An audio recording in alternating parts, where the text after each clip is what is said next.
Well, hello, folks out there in YouTube land. Got a big show lined up for you. Let's get right on into it. Well, folks, he's at it again.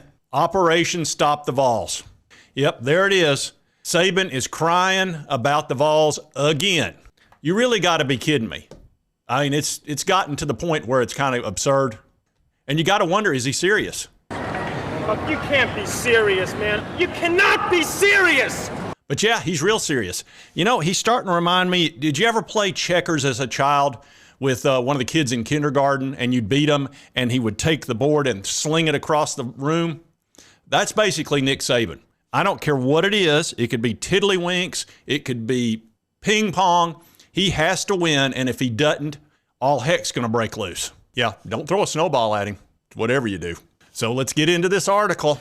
And this is on Rocky Top Insider. It says Nick Saban wants rule change that offsets high-tempo offenses. And Nick Saban sat down with Sports Illustrated's Ross Dellinger. And that's, look, he's went to the big dog here and went straight to Sports Illustrated.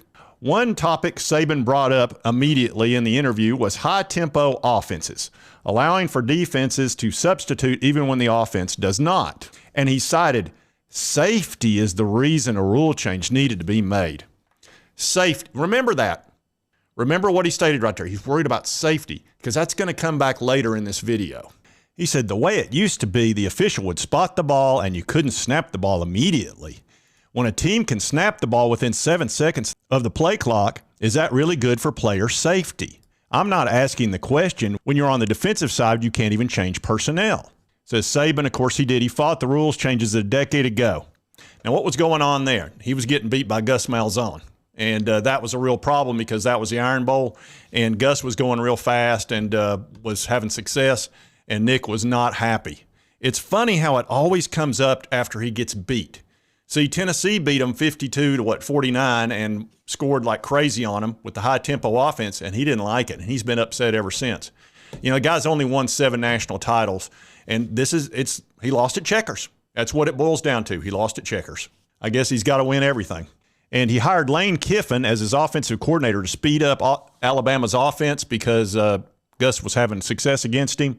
And Kiffin had success with him with the high-pace offense, so he didn't care to do it, you know. And nobody's stopping him from going high-tempo offense, which he's actually doing now. And I think what it is, he wants to go back to playing the way it used to be, where it was all defense and running the ball.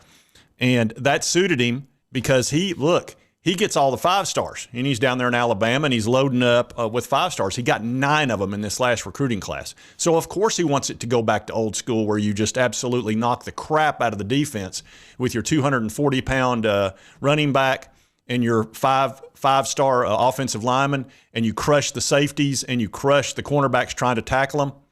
That's what the last thing he wants is a wide receiver running free, catching the ball and running in the end zone. I guess that causes injuries. You know, I don't remember Jalen Hyatt getting hurt in that Alabama game. Of course, he was behind the defense catching the ball, running the end zone. You probably don't get hurt a whole lot then. But what he wants is the 240-pound running back smashing into a safety at full speed and knocking his head off because that's safe. And here he says, people are going so fast that you can't catch your breath, and I can't substitute anybody. They could control it a little bit if they would just slow them down, basically. You can go fast if you want, but if you make a first down, the defense gets to substitute. So now he wants to tie it to first downs. And it says there are plenty of teams in the SEC that go fast tempo, but not as fast as Tennessee. It's one of the core pillars of Josh Heupel's offensive philosophy and has been a key cog in Vols' high-powered offense. It says while Saban didn't mention Tennessee or Heupel, it's easy to draw the comparison, especially due to his snap the ball within 7 seconds comment. He's totally talking about the Vols. Don't think for 1 second he's not. He's 100% talking about the Vols. Why don't you just come out and tell the truth, Nick? You don't like losing to a fast team. You don't like that. You want your advantage where you go out and have a better recruiting class and then use that beating us with your Jimmies and Joes. That's the way you want it. And it worked out that way for you for many years, and you want it to go back to that. When this baby hits 88 miles per hour, you're going to see some serious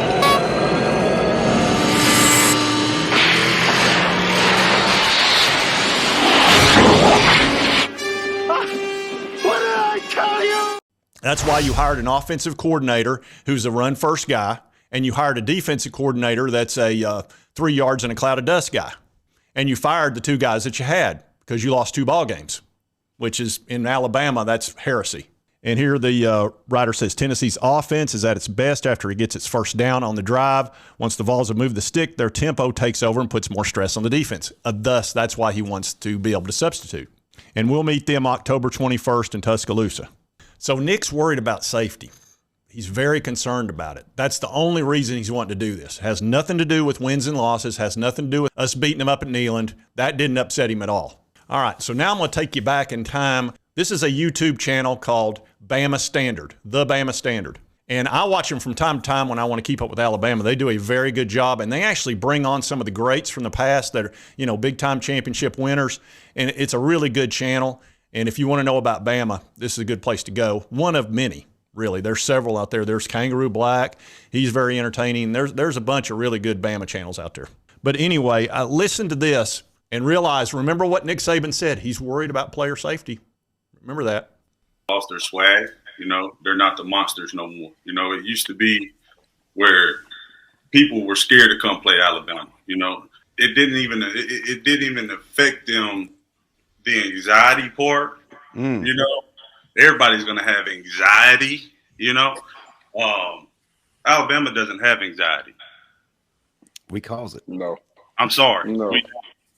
And not only will you have anxiety the week of when you're playing Alabama, you're supposed to have it the week after. It affects you the week after. The next team seed. You see it every week. As far as I can remember back to when we started really clicking at Alabama, every team that played us afterwards, they had so many injured players going into the next game, or they got dominated the next game because of how bad we beat them up. You heard it. The other team was so injured, so beat up, they couldn't even play the next week. And Nick Saban, I'm sure Nick was tamping that down. I'm sure. One of the great things about the YouTube is that you get the truth. You really do. You don't have all this canned responses. These are guys who, look, they're just going to tell it like it is. They're going to tell you the truth. I want the truth. You can't handle the truth. That's right. But I can handle the truth, and I think you can too. Look, Bama used to just beat the crap out of people. That's how they dominated. They had the better Jimmies and Joes, and they would just beat you down. And they liked it that way. And Nick Saban liked it that way. He didn't care if other team got injured. He didn't care about that. But now suddenly he does after he loses to an up-tempo offense. I'm still trying to understand how there's going to be a bunch of injuries when, again, when a guy breaks free and he runs in the end zone, nobody gets hurt. Okay, but when you hand it to a 240-pound running back and he breaks through the line and he crushes the free safety, knocks his head off, and then runs over him into the end zone, somebody gets hurt on the defense. That's kind of the way it is. That's the way Alabama wants to play. You can see Tennessee, they're all about catching the ball, running and getting the first down, downing it real quick, running back up and doing it again, and then doing a quick run, doing whatever. Our running backs aren't 240 pounds. They're about 195 pounds. They're not going to go over there and crush the safety or crush the linebacker. It's not about beating you down. It's about spreading out the offense, and which causes you to spread out the defense, which gives you open areas, and you can catch the ball and get down for a first down real quick or a touchdown. Now let's see what another former Alabama player has to say.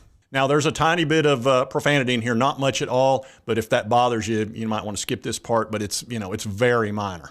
I ain't gonna say who, that the players were experiencing anxiety. You don't damn come to Alabama to play if you experiencing damn anxiety. You take your ass to Troy, to UAB, South Alabama, you go to some other damn school. You don't come to Alabama and experience damn anxiety when you come out the town. You are the best of the damn best, and you are playing for a program that is the greatest on the damn planet. When you put this damn helmet on, you're going to hell. You're going to damn handle and kill people damn near. You are going out there to execute the next man lined up across from you. You are going to do damage. And the fact that you got anxiety in the damn tunnel, are you damn too? This is not the sport for you if you got anxiety in the damn tunnel. You know what the hell you going out there to damn do, and there ain't no damn way around it. All right. You heard it right there. Straight from the horse's mouth. This is a guy that played really, really well. And, Alabama went out there to do damage. They were going to punish you. I don't recall Nick Saban. Doesn't sound like he was tamping that down any. Hey, guys, take it a little bit easy. We don't hurt anybody, look, like I said, these guys are just being honest. That's the way they played, and that's the way football was, and, it still kind of is. They do protect the players a little bit, but this business at Nick Saban's all about safety and all that. Look, he just doesn't want to lose. That's what it boils down to. He doesn't want to lose, and when he gets beat, he cries and he complains, and he tries to get rules changed because somebody figured out a way to out-scheme his Jimmies and Joes where he has this huge advantage. I mean, I understand him not being happy about it, but to come out here and cry after winning 7 national titles and dominating in recruiting and not expecting other teams to try to figure out a way to scheme around that talent gap that's there between Alabama and virtually every team they play. Look, when you're sitting there and you've got basically your average player is a 4.5 star and most teams' average players a 3.5 star, you've got an advantage at every single position. So they've got to try to out-scheme you. So just tell the truth. Just tell the truth. I can deal with that a lot better than this going around Operation Stop the Vols like you tried to do with your little Pittsburgh coach. All right, folks, I just wanted to cover this. I'm kind of surprised. I thought he was done with that, but for him to go to Sports Illustrated over this and try to get this rules change, it's getting old. It's getting kind of pathetic, really. Look, you're a great champion. Try to act like one and stop this crying and complaining all the time. You cry because you got to play the Vols every year. You cry because you got to play LSU and Auburn every year, what you've been doing forever, and now you're crying because we're a little too fast for you. Snap out of it. Get over it. And if you like this content, be sure to hit that like button. Lets me know to continue to cover the Vols and the SEC and Nick Saban and all his little wah-wah stuff. And if you haven't subscribed, it's right here on the left. And it costs you nothing. It would help me out. A lot of you watch my videos, you don't hit that little button. Just boop, and you're done. And right over here is my most recent video. Check that out. Pretty popular. And I hope you did like the content. We'll see you next time on Sports Talk Jay.